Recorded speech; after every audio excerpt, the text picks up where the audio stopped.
তো hello viewers, আজকে order করেছি একটি ঘড়ি, স্মার্ট ওয়াচ। তো চলো এই ঘড়িটাকে আজকে আনবক্সিং করব।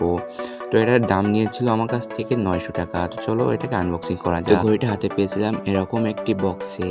এটার চারিদিক দিয়ে বাবল পেপার দিয়ে জড়ানো ছিল। তো চলো এবার এটাকে কেটে আনবক্সিং করা যাক।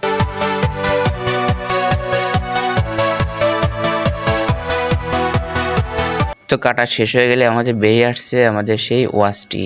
তো এখানে লেখা আছে T19 আলট্রা। তো এর আগে একটা কিনেছিলাম, এটা ছিল T18 আলট্রা। তো এটা T19 আলট্রা। তো চলো দেখি এটার মধ্যে কি আছে। তো বক্সটা খুললেই দেখতে পাবো এরকম একটি ইউজার ম্যানুয়াল, যেটা কোনো প্রয়োজনই নেই। তারপর আরেকটা পেয়ে যাচ্ছি হলো একটি চার্জিং কেবল, ওয়্যারলেস এর মাধ্যমে চার্জ করে। আর সাথে রয়েছে আরেকটি বেল্ট, যেটা আমি ব্ল্যাক কালারের নিয়েছি। তো চলো এবার মেন ডিভাইসটার দিকে যাওয়া যাক। তো এই হলো আমাদের সেই মেন ডিভাইস T19 আলট্রা।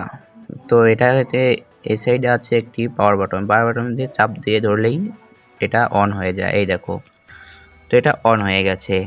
তো একটু অপেক্ষা করবো। তো এই দেখো অন হওয়ার পরে এখানে কিন্তু অনেক ফিচার আছে, যেখানে হোয়াটসঅ্যাপ, ফেসবুক, টুইটার, গুগল, মানে সকল কিছুর নোটিফিকেশন শুধু দেখতে পারবে ফোনের সাথে কানেক্ট করে। তো আমি অন্য একদিন দেখিয়ে দেবো কীভাবে এটা ফোনের সাথে কানেক্ট করতে হয়। তো এটার উল্টো পাশে রয়েছে একটি ওয়্যারলেস চার্জার রিসিভার, আর চার সাইড দিয়ে 4টা স্ক্রু দিয়ে আটকানো।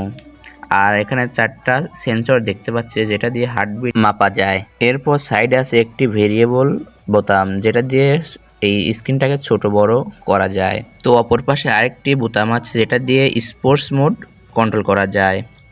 আর এখানে রয়েছে একটি পাওয়ার বোতাম, আর এই সাইডে রয়েছে একটি মাইক। তো এবার এই বেলটাকে ঘড়ির সাথে সেট করে দেখি কেমন দেখা যায়। তো চলো ঘড়িটার সাথে সেট করা যাক। তো এখানে কিন্তু সেট করা আমাদের শেষ। তো এবার হাতে পরে দেখি এটা কীরকম দেখতে হয়। তো এখানে কিন্তু কোনো ফুটো নেই, এটা চাপ দিলে ফুটো হয়ে যায়। তো এটাতে কোনো এক্সট্রাভাবে ফুটো করতে হয় না। তো এবার দেখতে পাচ্ছ কত সুন্দরভাবে হাতে সেট হয়ে গেছে।